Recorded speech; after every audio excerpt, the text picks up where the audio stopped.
The Virtual Grip Network and the Bootleg Racing League would like to welcome you to tonight's coverage of the Grand National Series presented by Gargamel's Kitchen as we get ready to go racing at iRacing's virtual Hickory Motor Speedway.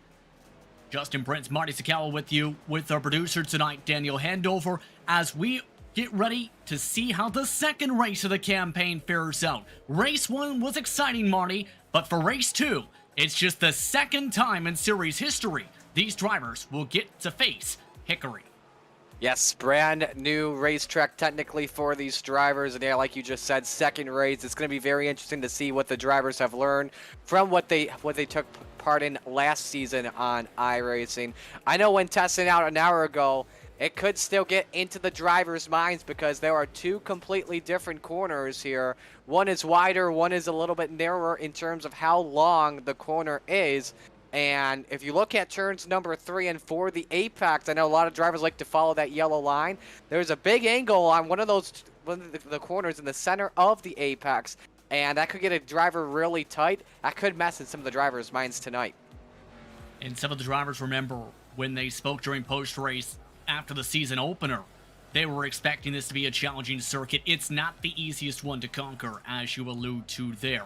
Let's talk a little bit more about how things fared out, because keep in mind, last time out, things started off on an exciting note, Marty, when it comes to our drivers, because it was J.R. Shepard, Matthew Thunhorse, who had a drag race at the line to determine the first winner of the campaign. And in turn, it came down to the difference of a slight bit of the valence. What do you expect in turn tonight here for Hickory? Well, first off, that feels like yesterday when that race went down. That was a fun race to watch between the two. I think we're going to see a lot more respect come out between the two drivers. You know, Shepard and Thunhorse talked about it in their post-race interviews with us, and they really kept it clean. I think they'll be the two to watch out for once again tonight, and it could come down maybe to a photo finish or even a bumper, or who knows, maybe even a door or a slap of the wall. Now, on that note, let's take our way towards the direction of how this track will fare for tonight. You described some of the characteristics already, Marty, for this facility tonight. Just 0.36 miles, mind you, is Hickory Motor Speedway, a circuit that fans wanted for a long time and got at the second half of 2021's iRacing schedules. And in turn, tonight's expected to be a fairly hot track. The track conditions, in fact, approaching 81 degrees Fahrenheit. Air temperature 76 degrees Fahrenheit. The wind's currently gusting to the southeast at about 3 to 4 miles per hour on iRacing Day, May 15th, 2022, and somewhat humid as well with the partly cloudy skies. Expect that in turn with the temperatures to impact the tire wear management some of these drivers will have to face for the 100 laps tonight. Absolutely. You know, starting off with the race tonight, the air temp you just said is about in the 80s here. That means the track may be a little bit slick when we take the green flag, but it will start to decrease, though, a little bit on. But something you got to really remember as well. This is a bumpy track. I think this could be bumpier compared to last week's race at Nashville Fairgrounds. It's really abrasive in the inside of the corners. I don't know if we'll see apex driving lines a lot similar. But it will really mess with the drivers here at the beginning of the race. And then once the tires start to lose a little bit of grip, oh boy, I think we'll see a little bit of the same as the start of this race through the course of these 100 laps. And keep in mind, a lot of history has been made here over the years. There's a reason one of the nicknames for Hickory Motor Speedway, the birthplace of NASCAR stars. It's been open since the early 1950s, has hosted everything from NASCAR National Series competition at one point, to its regional tours, to the Cars late model and super late model tours, to the Easter Bunny 150. Plenty of special events end up happening here at this racetrack, and remember, it's also infamous for some of its more wilder races during its earlier points of history with the now called NASCAR Xfinity Series. Absolutely. I'm so glad Dale Jr. Brought this into iRacing thanks to the fans. I know that NASCAR has had a couple of races in here back when their ARCA series on the east side was known as the K&N Pro Series and the Camping World Series, and those races did not disappoint. A lot of the Cup Series stars you see today, from guys like Bubba Wallace Corey LaJoy, Kyle Larson, Chase Elliott, etc. all raced here at one point. Keep in mind when it comes to the practice times you see on the left side of your screen, they have been picking up the tempo in the late stages of this session, Marty. Matthew Thunhorst, 14.416 top of the board. At one point, James Lowe's 14.471 was that top time. J.R. Shepard has been able to get above a 14.473. Morden, Shane round out the top 5. Separation just 1/10 amongst the top 5, 3/10 amongst the... And I think when I saw J.R. Shepard when I first joined in, that he had a closer time. And actually, I'll just add, as that just got updated, Justin Morton just moved up to second quick with a 14.460.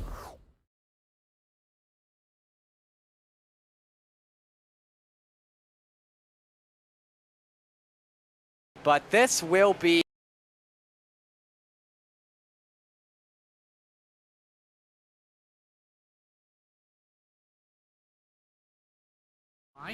Hell's Kitchen, a food-grade nitrous oxide provider located in Denver, Colorado, and a proud sponsor of the Bootleg Racing League.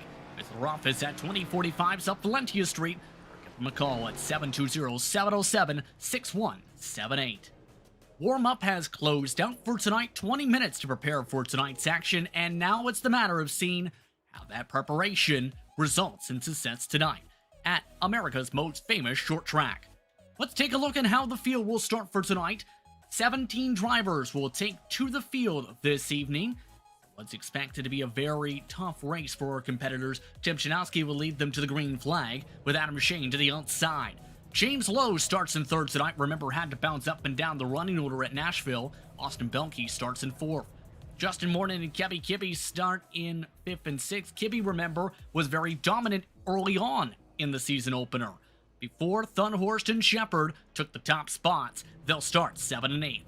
The first spots outside the inversion positions tonight, Ruben Altis, and keep an eye on the 66, Mike Holloway. Row number 6 gives you Joe Segala and Mark Herzog in the 81 and 57. Lowell Jewell in the 52 and Jeffrey Harden in the 44 make up row 7. Bruce Pearson, Mike Allen in the 22 and 59, a part of row 8 in the caboose of this field. Starting from 17th, Ryan Seneker in the 19. That's all top to bottom at your running order for tonight's action. From iRacing's virtual Hickory Motor Speedway, approaching 9 p.m. in sim time.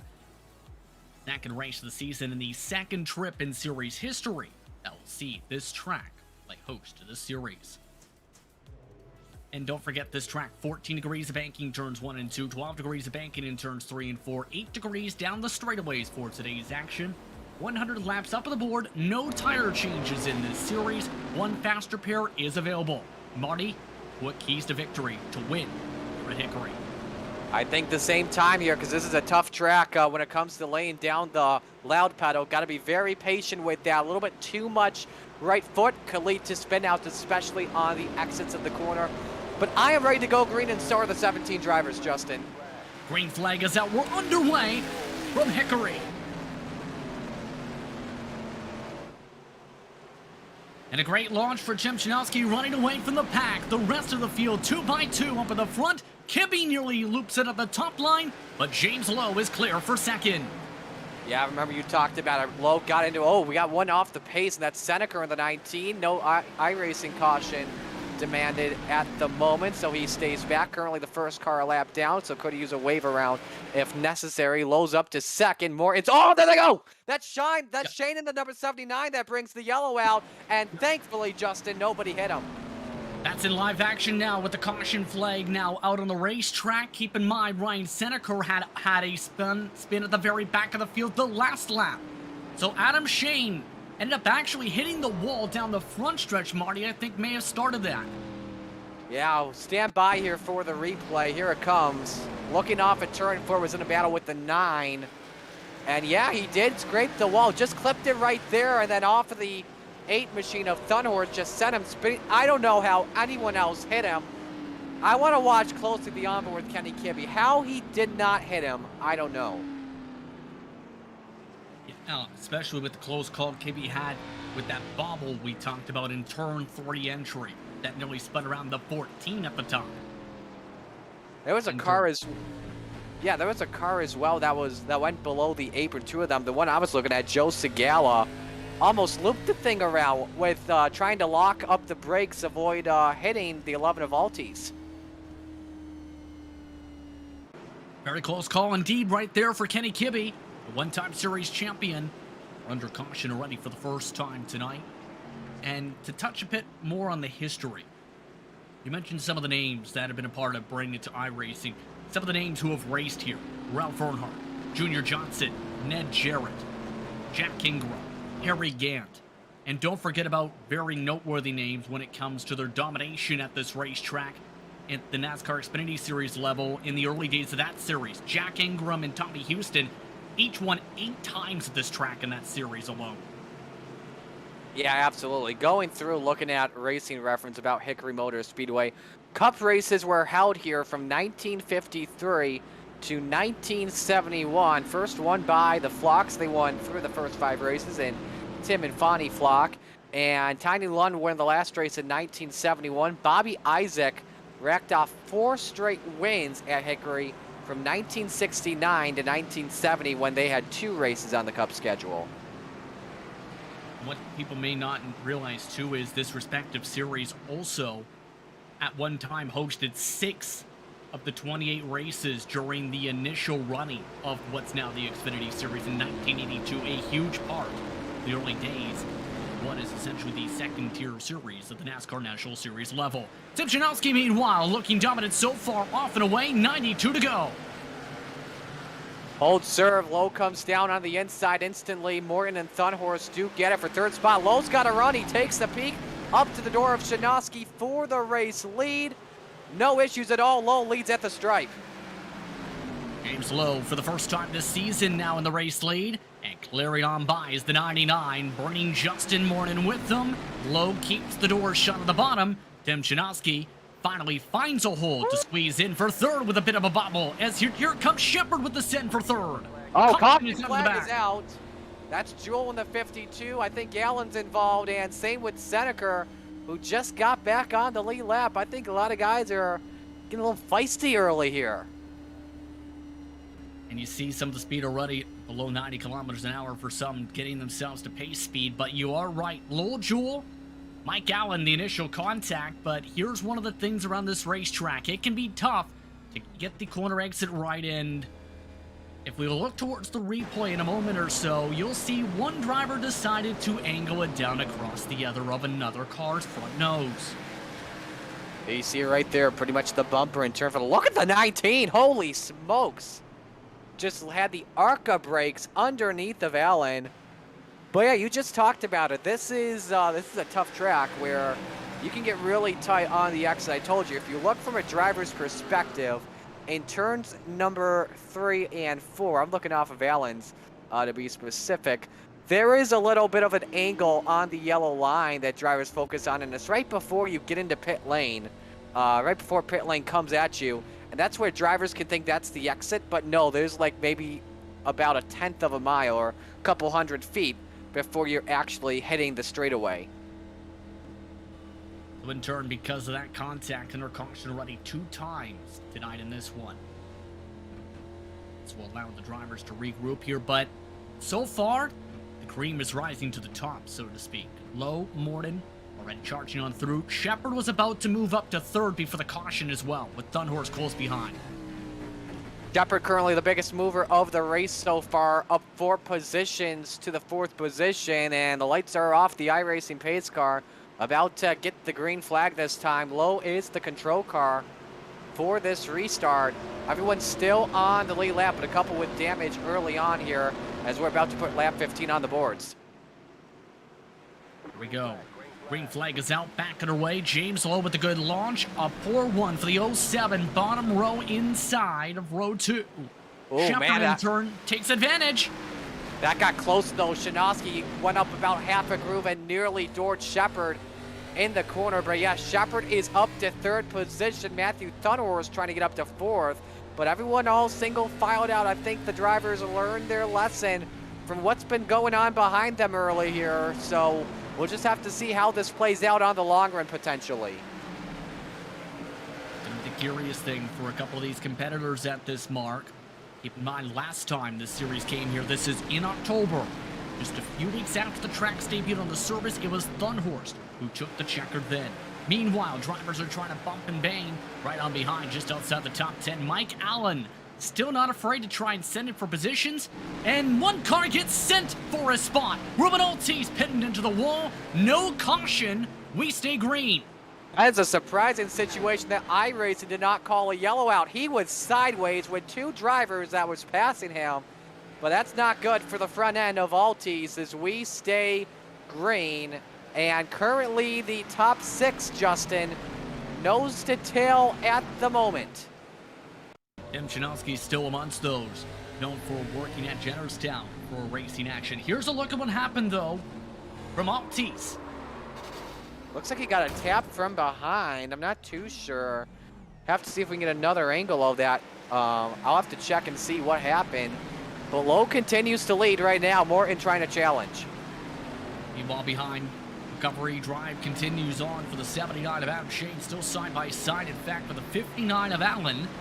And Adam Shane looking fairly sporty early despite that trouble from that spin for the first caution. Still very wiggly, though. And that seems to be the trend. A lot of drivers seem to be very loose in the corners. Meanwhile, up in the front, battle for the race lead is on. Morton to the inside. Lowe tries to squeeze. Shepard tries to follow. Justin Morton to the race lead. The easy button, Justin Morton. Shepard edges out Lowe for second spot, and Lowe comes back down to the inside. Looked for the bumper. Was Shanowski, and I think one fading back. Nope, excuse me. And now Thunhorst stuck up top shelf with nowhere to go. Something I want to look back at, by the way, I did confirm it was Adam Shane that turned Ruben Altice around, got up on the quarter panel, and sent him sideways. And that can be the matter of inches, right? Especially since we've seen Marty, a couple of the drivers have showed they're not afraid to have to put the left side tires underneath the O-line. Shanowski shows it there. That time, Thunhorst actually squeezed the 07 to the apron. Yeah, you know, something that I've been watching here really closely as Kibby makes the pass for 5th. Watch turn 1 closely. A lot of the drivers, that front end starting to lose control up on the bottom of the track. Wants to send the car really shaky and move it up about 2 grooves or so. So I don't know if some of those drivers are trying to use that yellow line or what early on. And you see Shepard just touched the apron with the left side of the car, and he is closing in on Shepard. Looking at the gap, it was 1468 versus 1470 last time for Morton. But advantage this time. Oh, a 10th gain from Shepard. Right now, the leader's running 14.7s to 8s. All of already 4.10s. Looking at Kenny Kibby, meanwhile, falling on back behind Thunhorst. And so far, a solid start to the season for Kibby. Showed great speed to the season opener, as we talked about. Now we'll have to see how the rest of the early parts go. Some other drivers showing decent speed. How about Herzog? Up 3 positions, trying to battle for the inversion spots. A little too hard on the apex, though, trying to catch up to Segala. 0.3 of a second is the delta between the two. Segala using the apron, the yellow line once again in turn number 1 to possibly help him out with a little bit of grip. You got Austin Belke ahead up there in 7th spot with the Jeff Gordon Superman scheme. I think Herzog just clipped the wall. And don't forget, by the way, Herzog was a driver that, I think it was him, if I recall correctly, that, if not, it was Mike Holloway, that had so many issues last week, lost a lot of grip and used his tires up way too early. Indeed. Keep in mind, Austin Belke not been the greatest season for the 24 either, we'll say. Well, discussing in terms of some of the struggle points. I believe you were referring a little bit towards this mark too. When it comes to Belke, started up so strong last year, actually came away with a victory at one point, won a couple BRL championships in 2021, just not the strongest start for the driver who's in the Superman paint scheme tonight. Meanwhile, up in front, more battling. Lowe is going backwards. Absolutely. Jewel not having a good race so far, currently back in the 14. Oh, sorry, I messed up there. The 99 of James Lowe. Losing some spots here. Tim Shanowski trying to attack, looking for the 5th position. Everyone just, I think, after learning the lesson, being patient at the moment. We got a battle for the lead as well developing. Shepard is Cut the gap down to within about a car length or half a car length or so. Shepard, I think, just being patient, trying to make the move at the right time. Remember, Shepard picked up a victory in the Tour Modified race earlier on tonight. He has gotten into victory lane at least once this evening when it comes to earlier sanctioned series action. Of course, remember, late model action also takes place for the members. Shepard won that too, leading more than half the laps. Guess what? It's almost halfway. It's time for Shepard o'clock time. Yeah, this is normally the point where Shepard gets ready to cash his money. And right now, still not really seeing some signs of closing in on Morton. I think he's just trying to pressure him into making a mistake early on. But, you know, we're starting to get into a long run. We are starting to see lap traffic develop as well. They already lapped Altis, but even though that's not surprising to happen that early because he had already spun out, they're starting to close in, though, on the 22 of Bruce Pearson. The traffic could become a factor right now. The difference between first and 16th, 13 seconds already, that difference. Remember, 15-second lap times the very tippy top. And a majority of the field is starting to fall to the 15 flats. A couple of those drivers falling back towards the leaders, running 3/10 slower than that mark. Now Yeah, on 57 to go. Yeah, the tires are starting to lose a little bit of grip, and again, that's of course of how abrasive this is. Here he goes. Here comes Shepard to the inside, pulled up to the door, can't get the grip off the corner. Morton continues to lead. He gives Shepard some room. He's up to the door. Oh man, Shepard got the apron and got that close. And Shepard get the pass done completely. Will Morton make it difficult? Yes, indeed he will. A squeeze from the 9. Morton still leads. Pearson now 10 car lengths up the track. Here comes Thunhorse, though, to join the fun. Kenny Kibbe also within 1 sec of the 8 car. Here we go. 3 cars under a blanket, 54 to go.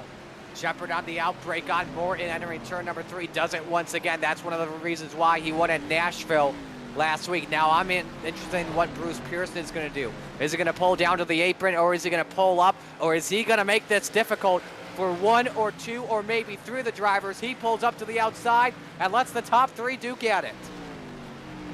Pearson right out of the way indeed. So now it's 15 drivers in the lead lap. Next driver in front is Lowell Jewell.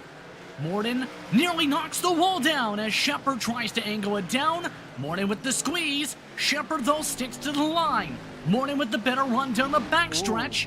Thunhorse still trying to find a way to go. He chooses none of the lines. Now move to the bottom as Shepard takes the lead. Morton scraped the wall off of turn 2, I believe. I saw the car get a little bit squirrely and think that may have been what was the case there. Morton's got the grip up on the top shelf, still trying to find a way to get by. It's going to be tough here. The low line has been the groove to be all day here at Hickory, and Shepard continues to lead. He can't get the gap between the 98 and the 8, and look who's coming. Hello, Kenny Kibbe. He is closing in 4th position. This is getting good. Thunhorse is up to 2nd. Just past halfway, 49 laps to go, now up on the board. Morton back to 3rd from all that battling. But now how are the tires going to be faring out with the 98 and the 9 specifically after all that? They were running upwards of 2/10 slower than their usual pace with that battling. They've now picked it back up to the 14 9s and 15 flats.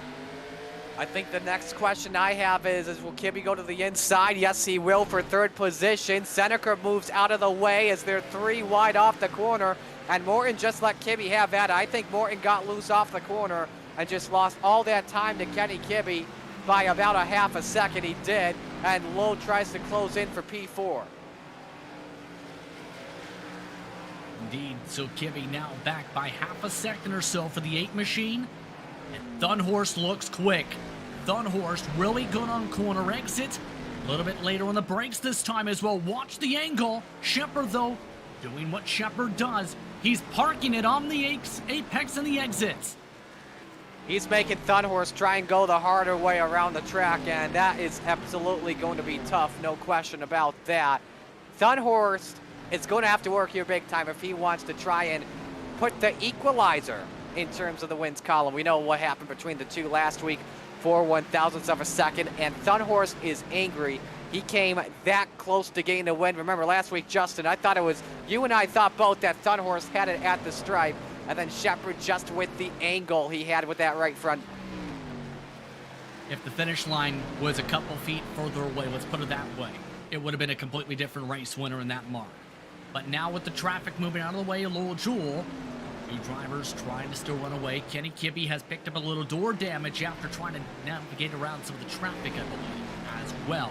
Morton nearly runs over Lowell Jewell. Near contact for the battle for fourth, right behind the leaders. He tried to looking back at that, he just tried to put the bumper and say, dude, get out of the way. But at the same time, I think he may have thought that, I think Jewell thought that he was just going to let Morton take the inside there. But Morton was just immediately right behind him. You do not really want to be going on the brakes that early if you're Lowell dealing with that situation. Under 40 laps to go, coming up to 39 to go. That race lead still keeping itself intense, by the way. Bumper to bumper. Now three drivers are all covered under a blanket. A ways up the road from James Lowe. That's about 2 seconds between first and fifth, respectively. Ooh, Thunhorse got a, yeah, he just got a little bit loose off at turn 4. Played a strategy move, just tried to use a little bit more right foot than Shepard did, and it cost him just a couple of car lengths, but Thunhorst is still closing in. Don't look at that rearview mirror, Matthew, because Kenny Kibbe is closing in. Kibbe last time by a 15.055. That was still a couple 100 slower than the best out of the three. J.R. Shepard's 15.008. They are near identical on pace, but those couple 100s may be a big part of the difference. They all went to the 14.9s this time, but they all had to also drive around Mike Allen. This time down the back straightaway. 35 to go, and Thunhorse still looks like he wants to go, but no place to go. Absolutely. Thunhorse is thinking, what do I got to do to get by Shepard? It's just that tough right now. Thunhorse just has to be patient. A lot of time left in this race. Try and pressure Shepard into a mistake, which is going to be absolutely tough. And then once he makes that mistake, capitalize, go at it, go find that hole. Update on the inversion spot at the moment. Mark Herzog has a big lead on Joe Segala by 1.7 seconds. Even worse for Segala. He's got Mike Holloway on his tail in the battle for 9th position. And is Jewell coming into the pits? Yes, he is. Jewell parking it early. Well, Jewell the boss man pulling off the racetrack. That means one driver out now, 16 still running. Here's a look at one of the battles just outside the inversion spot. Still for points. Gala and Holloway. And Holloway forced to check up on the brakes there. It looked like down the middle of the straightaway.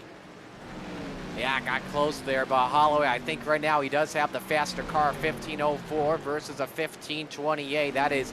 That's for sure. In fact, actually it was 200ths of a second correction. Checking this time, Segala was faster by 700ths because of the Holloway checkup.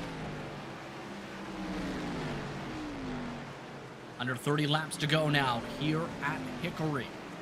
So far, after a couple early caution flags, it has been green since about 80 plus laps to go in this race. And the tires are definitely starting to show their age. Half a second plus the pole for a majority of the drivers. They're starting to get antsy too. In this battle you see on screen, they're getting antsy with the bumpers, such as Segala and Holloway. The leaders are getting antsy with some of the bumpers. Yeah, some of these drivers are going to want to press the go button. Yeah, Thunhorst a lap ago just tried to put the chrome horn on Shepard early. You know, there is a Morse code in short track racing. We call it the Teddy Christopher method. Bump 1, I'm there. Bump 2, time to move. Bump 3, I am moving you. Thunhorst just used bump 1 2 laps ago. Well, when will he use bump 2 is the question. Keep in mind, this same battle you're seeing for the 9th position had a very similar situation just moments ago. Comes to 66 and 81. Now they've swapped spots, though. Holloway is up +1 to 9 with Hart behind. To the race leaders we go. Coming up to a quarter of the way to go. 25 laps to go. On board with Thunhorst, and sparks are starting to kick up from the walls. Getting really feisty here off the corners here. I think the one possibly having the most fun is Kenny Kibbe. He's just driving them. Let the top lane, the top two, battle it out at the moment. He doesn't really have anything right now at the moment to close into J.R. Shepard. I think he does, though, to Matthew Thunhorst. So I think what he's doing, he's just letting them battle it out for first, and then if they get together, Kibbe can pounce. So when does Matthew in turn do the move? Because we've talked about how it seems like he wants to go, but at the same time, hasn't been able to get the run he necessarily needs to make the realistic move yet, Marty. When do you say, okay, I've got to try something, force something? I'd probably say go at it with 10 laps to go. The drivers are running quick 15-second lap times. I'd probably say anywhere in the 5 to 10 lap to go range.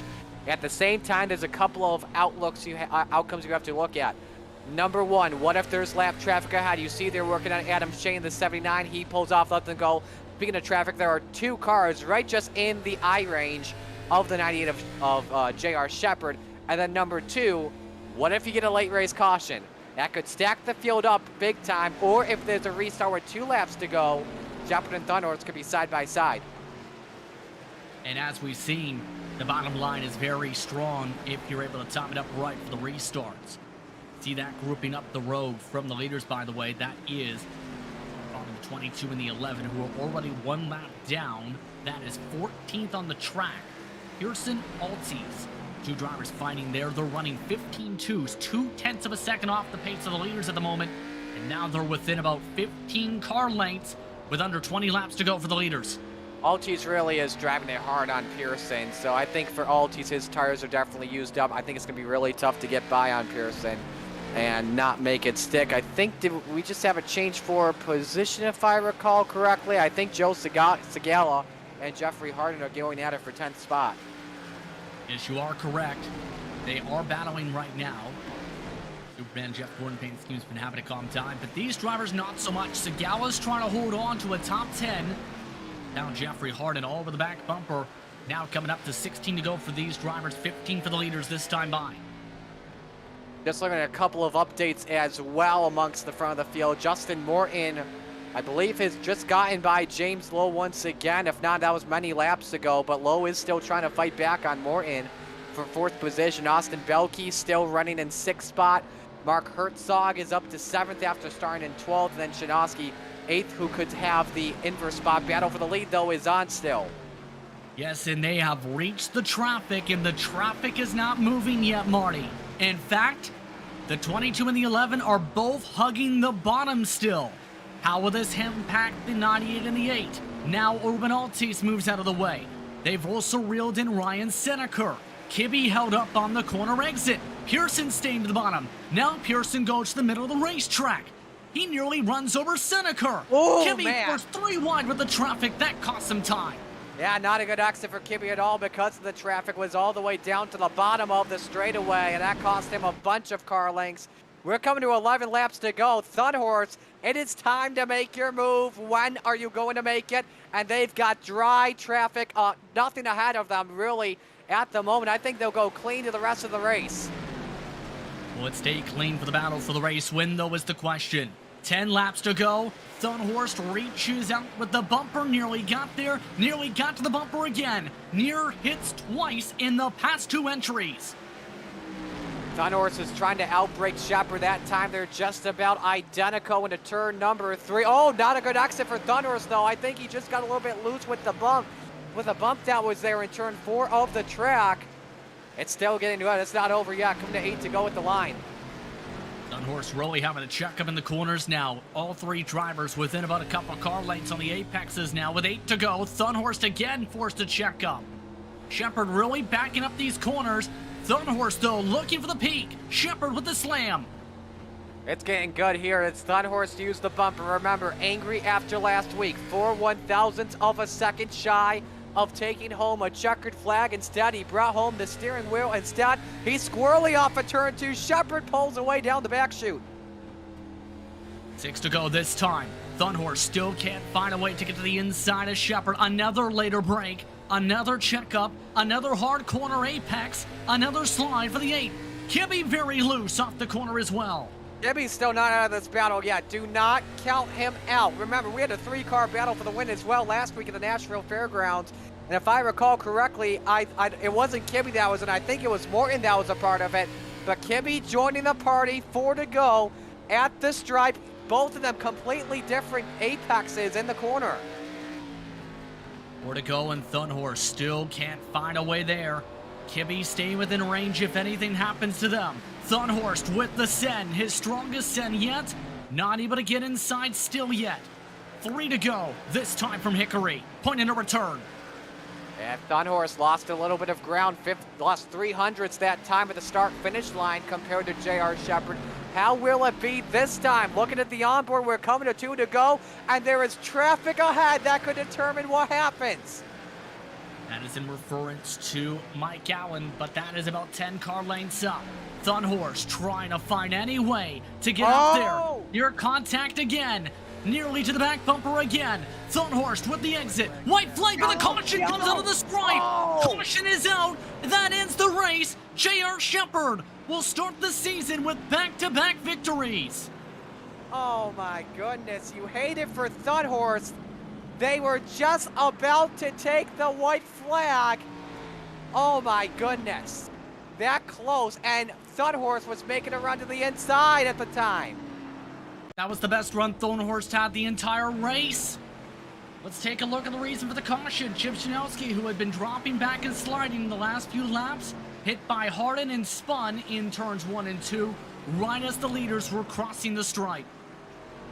I'm just taking a look here. I mean, of course it's iRacing, but oh my goodness, I think the leaders may have crossed the start-finish line before the yellow lights came on. At the same time, though, the heads-up display is the one that matters. Yes. But you hate it for Thunhorse, and J.R. Shepherd gets back-to-back victories. J.R. Shepherd ends up making the pass around the halfway mark here, and that is enough for the 98 machine to come away with a second straight victory. Shepherd already going into the virtual victory lane here.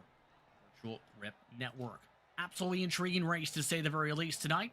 Post-race coverage coming up right after this. You're watching Virtual Grip Network for coverage of the Bootleg Racing League's Grand National Series, presented by Gargamel's Kitchen.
Welcome back to the Virtual Grip Network for coverage of the Bootleg Racing League Grand National Series as we take a look at the results after the caution came out as the drivers were coming to the white flag. Because of that, J.R. Shepherd wins the race under caution. Matthew Thunhorse in second. Kibbe rounds out the podium. We'll be speaking with those drivers in just a few moments. Justin Morton finished in fourth today with James Lowe in fifth. Austin Belke, Mark Herzog, Mike Holloway, the inversion spots tonight. Two other drivers finished on the lead lap. Joe Sagawa and Jeffrey Harden rounded out the top 10. Remember, Harden was involved in the caution flag that brought out the race any caution. Yeah, great race after we had those feisty first 15 laps or so. And we saw some great racing, whether it be a short run or a long run. Bummer that the race went under caution. They were literally millimeters away. So, I don't know if we can say it was 4 1,000ths shy of taking the white flag between Shepherd and crossing the line, but it was that close. But big congratulations to J.R. Shepherd. He is on a hot start, and now I think the points for Shepherd and Thunhorse are separated by 2 markers. Keep in mind, just outside the top 10 as well, Adam Shane, 1 lap down. Tim Shinowski involved in the caution flag, got turned around 12.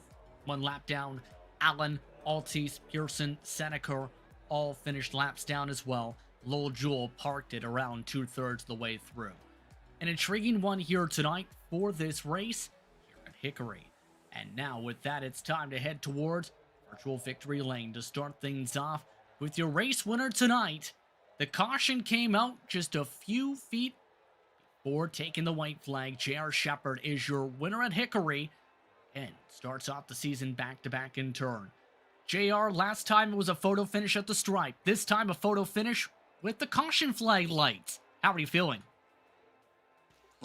Surprised, to be honest with you. It's this is a tough track. I think anybody that was in this race will tell you how hard it is just to get around in this place, let alone race other people. This track's so bumpy, and it's extremely hard just to try to hit your marks each and every lap. So yeah, just very surprised, but there was a lot of luck that went into it. I was in the right place on some of the restarts, and it got me a lot of track position. So that's the only reason why I was able to get that one for sure. And obviously Matt had a run right as the caution came out there, and yeah, I think he had enough of a run. I was going to have to give him the inside there, so he would have probably prevailed, even though it was just 1 lap. I don't think you could hold somebody off on the outside on old tires. Now, I was going to ask about how difficult it was to try and battle, in fact, with Thunhorse, because it seemed like several times he got close to runs. Nearly got into the back bumper a good 4 or 5 times, we counted at least. It looked like Thunhorse was trying very hard to find a way around you. Yeah, for sure. He was a lot faster, you know, like last week as well. So the thing here is that this track's so hard to pass on, and timing has to be everything. So I expected him to get a good run earlier when he had caught me, but just the way that this track works out, it's just extremely hard to try to get that pass done. And I don't know how everybody else was feeling, but I couldn't get the car to rotate through the center of the corner, so that made it a little more difficult to try to get a run on somebody. But yeah, he was definitely faster, and you know, if there's 1 or 2 laps more, he'd have more than likely got me. Now, a strong start points-wise, we'll say, for the season, but the next time out, it's off to Langley. Your thoughts on that facility to try and see how things fare out on the 22nd? Yeah, Langley's a really tough facility, and we haven't been there in several seasons, so maybe even a couple of years. So yeah, it's going to be a lot about track position. I think if you get caught on that outside line in these Grand National cars, you're not going to be able to make a whole lot stick. So yeah, it's going to be a lot about where you line up on those restarts, and how things play out at that point. So they're going to be tough for sure. Not 100% sure that I'll be there based on the 24 being next week. I plan on running that, and not sure how the schedule is going to work out for my driving time. But yeah, if we're there, we'll see what we can do. But I expect it to be tough, and it's a very low grip track. We'll see if we see you on the racetrack for the first race at Langley in about 7 seasons or so. Anyone you want to thank for the run tonight? Yeah, just obviously thank you to the Bootleg Racing League for giving us a place to run, to Gargamel's Kitchen for being an amazing title sponsor. Been with this league for several seasons now, so that's really cool, and really appreciative for that. And of course to my team, Different Path Motorsports, and yeah, just thank you to everything that you guys do on the Virtual Grip Network. We really appreciate it, guys. Congratulations once again on back-to-back victories, JR. Thank you, Justin. J.R. Shepard, your winner tonight. You're at Hickory. Second place this evening. Once again, Matthew Thunhorst. Once again with Marty. Matthew, I'll just start with this. Your first reaction when right as you were about to cross the line, the yellow flag flew. You know, it's one of those things that it was one of those I was trying to force something to happen, and I don't know, it could have been one of those that is, you know, didn't have the space. I mean, I was already backing out anyway, so it is what it is. You know, it's just really the caution that made me go groan was that first one, whereas I think I was going to get put on the outside in 6th or whatever, and I was like, oh, really? we get an early caution. I'm already up on the outside, and JR is back on the inside. I went, oh, that was the one that had me groaning. We saw as well before you were making your move about a couple of laps ago. Before I think I saw you put a little bit of a bumper on Shepard. Were you considering making your move at any times before taking the white flag? Oh, I was trying the whole time behind him. It was just, he always has a strong defense. He's always really strong off the corner. And, here I was a little bit faster through the center, especially in 1 and 2. And only place I could really take the run, there were a couple of times that I know once I just gave him a little bit of a love tap and not meaning to. And then pretty much there were a couple of times I had a run to try to get just to his inside. But at that point, I would have just punted him in the left rear doing it. And so it's just, he had a good defense and there wasn't really a whole lot I could do. I was trying all night. It's just, it's hard to pass somebody at these short tracks. It's always harder than normal just because of how tight the confines are. And then when you get someone that has such a good defense like JR does, it just makes the pass that much more of a nightmare. Or the, not pass, but I guess pass. I was thinking of another word, but hey, that works too. Who do you want to give shout-outs to tonight? Just BRL in the league and, Lowell for doing this and everybody else. I mean, we put on another good race tonight and, Gargamel's Kitchen for sponsoring us and, getting to hang out with Justin and Austin. And I know Justin had to lead there for a moment. I was hoping he could sit there and fend off on the high side. I was surprised I had made it work earlier, but, and just all the other folks that maybe I'm forgetting to mention, and you all at Virtual Grip, Marty, and, just thanks to everybody else involved. And I think we put on another decent show. A little bit of a bummer that we couldn't finish under green, but I don't think it changed the result much anyway, so. You guys definitely did not disappoint. Well done tonight, Matthew. We'll talk to you next week. Thanks, Marty. Matthew Thunhurst, our second place finisher. Our third place finisher is Kenny Kibbe, and Justin's got him. Yes, indeed, we do. Kenny Kibbe now joins the broadcast booth. Kenny, up and down night for you, but in the end, a podium finish for the evening. Thoughts on how Hickory went for you, especially with the challenges we've seen throughout the night? Yeah, I mean, this was a really good run for me. Last time around here at Hickory, in all 3 series, I did not do very well. I think we had some okay finishes, but not to what I'd like to expect, and just did not have a car that could play offense like at all in any of the 3 series last season. So we came here this week and we got 2 seconds and a third. So I'm pretty over the moon over it, really. And we had a car that could attack. And we were pretty much all over top of the leaders all the way to the end. So I think we still got some work to do, but very encouraging run tonight. So what in turn do you feel you need to do and work on to be able to fight and get yourself up a little bit further with that race lead fight? Well, I think first off, this track's so hard to pass at, and even if I do get a little bit better than those guys, we're so even no matter what. It's really hard to pass. But if I had to pick one spot where I need to improve, it's definitely, I think, turn 3 and 4. It's kind of an odd-shaped corner, and there's a way you can run it where you can kind of go up the track and come down and then get a really good run off.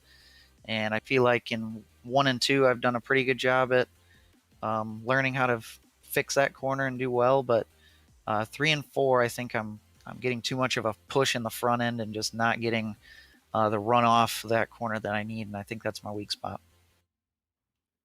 Next time out, it's Langley. First time in plenty of seasons. In fact, Kenny, the track will host a race for this series. Your thoughts on going there for the first time in a long while?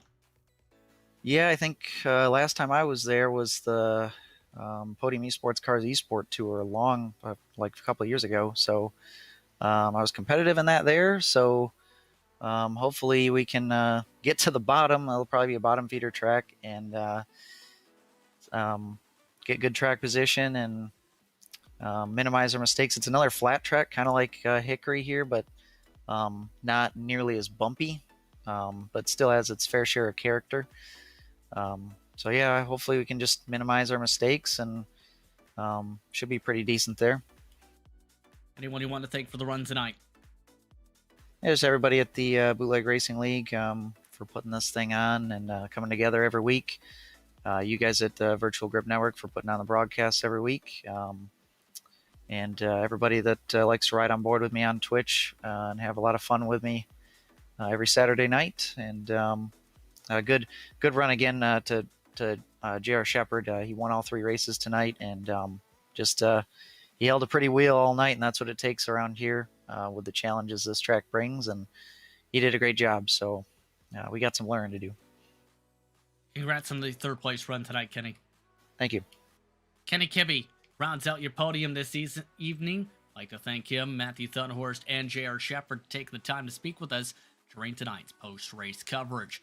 And Marty, I turn to you now because Hickory definitely put on a show. It looked tough to pass in turn, but in that result, it definitely looked like a track where if you were strong at racing, you rose to the top.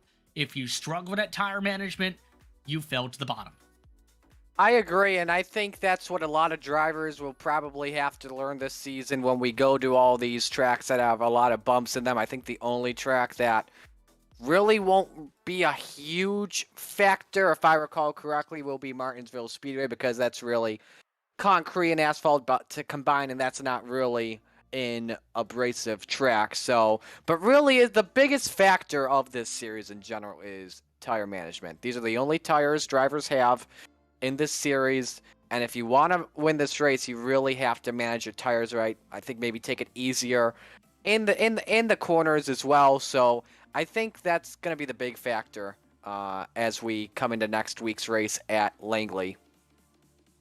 On that note, we'd like to thank you for tuning in for tonight's action. We'd also like to thank the title sponsor for the Grand National Series, Gargamel's Kitchen, a food-grade nitrous oxide provider located in Denver, Colorado, and a proud sponsor of the Bootleg Racing League. Visit their office at 2485 South Valentia Street, or give them a call at 720-707-6178. As talked about with some of the drivers, the next race on the schedule, January the 22nd, that's a Saturday at 8:55 p.m. Eastern. That's when we can catch action from Langley to see how the 3rd race of the campaign fares out. You can catch that once again, 8:55 p.m. Eastern. The next time Virtual Grip Network will be on the air is January the 17th at 9:05 p.m. because it's Autobahn time. Autobahn Sports Car Challenge time, in fact, at America. Be sure to tune in to see how that road course action fares out. But on that note, it's time to say goodbye. I'd like to thank you for tuning in for tonight's action. For our producer, Daniel Handover, for Marty Sakawa, my name's Justin Prince. For the rest of your evening, this has been a production of the Virtual Grip Network for the Virtual Hickory Motor Speedway.